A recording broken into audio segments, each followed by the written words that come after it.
Today I'll be answering the question of if God truly answers our prayers. This one brings some of the most emotions and doubts from people that I've seen. I'll be happy to explain it more.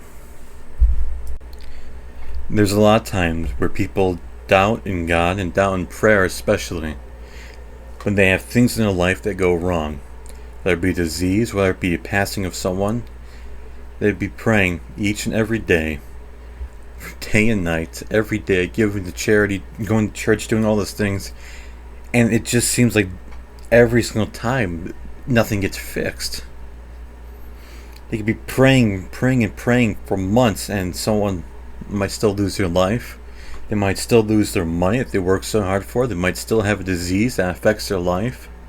And this brings so much doubt to people because it seems a lot like God's not there. Like a lot of people have the doubt whether he's truly powerful enough to deal with it or whether he truly cares enough to deal with it. I'm here to affirm you, though, that God truly can, God truly would, and God truly does help, love, and care for us. There's a lot of times that he will answer our prayers, but unfortunately it won't be yes all the time. God is not a genie. He doesn't answer wishes. He's still a free-thinking individual, free-thinking spirit, like we are. And he has his own plan for us and for everything, and he knows what's best. A lot of times we're going to disagree with it. A lot of times we're not going to understand it. It's hard. I know it is so hard to hear his answers when he doesn't directly speak to us. We have to instead see it go through. It's so hard to understand it, and that's what hurts people the most. Not knowing what God has answered and not knowing what he plans with us, that hurts the most. Not knowing whether some people will be saved, or whether we'll be cured, or anything like that. Then slowly learning the answer definitely hurts. I can't tell you what God thinks and what God does. I'm not God and I don't understand his process.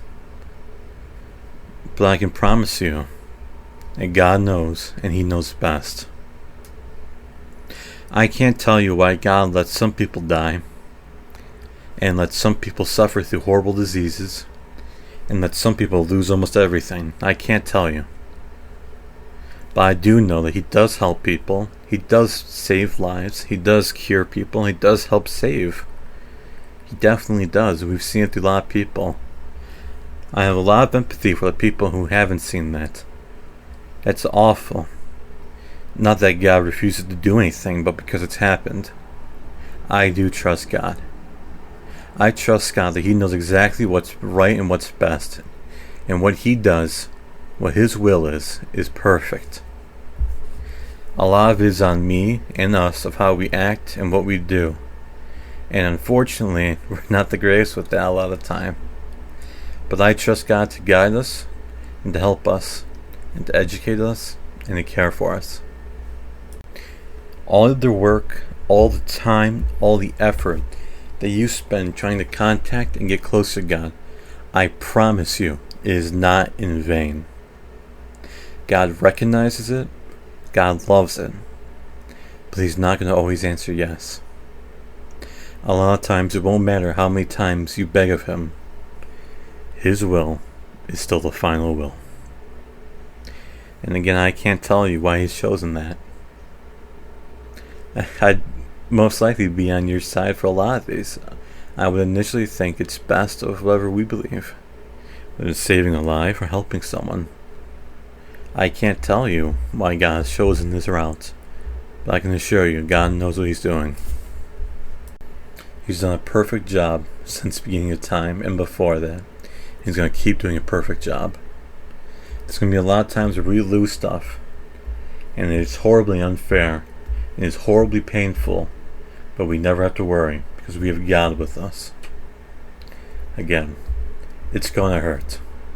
When we lose people, especially when we see people suffering, it's going to hurt us in the inside, horribly, a pain like no other. But God can relate. He knows about that pain. He knows about that suffering. He knows about how awful death is. He knows about grief especially. God, especially Jesus, went through all that. And he sees it all. He hates death. He hates loss and he hates unfairness. And he empathizes with us. That doesn't mean that he's going to give us what we want all the time. But it does mean that he cares and loves us. For all the people who have the doubts in prayer, especially in God, which I know is a lot of people, you're going to be asking, does God really hear me? Does God really care? Is it all worth it? And why? I recommend looking to the book of Job. That, I'd easily say, is the best place to look for it. Job lost almost everything, and it wasn't right for him to lose it. God was with him all the time, and at the end, he kind of gets humbled. It's not an insult to be humble. It is not. To understand that not everything is in our control, not everything that we want will happen. We are not God. We are much lower than him, and much less powerful. We need to be humble. And to be humble helps us to follow God. And that's exactly what God does to Job as well. I always find that as one of the most powerful, chapters of these stories in the Bible, is when God seems like he's writing down on Job. But really, he's explaining the place and plan. God knows what's best, and God has been doing it for eons, for eternity. And God will never stop doing what is right. He loves us and cares for us, and he will always do what's right for us. I hope I've answered your doubts, especially in prayer and God. If I haven't, you're free to comment and to talk about it. I have no problem continuing this conversation. I hope you guys are all becoming closer to God and becoming more understanding of it all. Thank you all for watching, and God bless.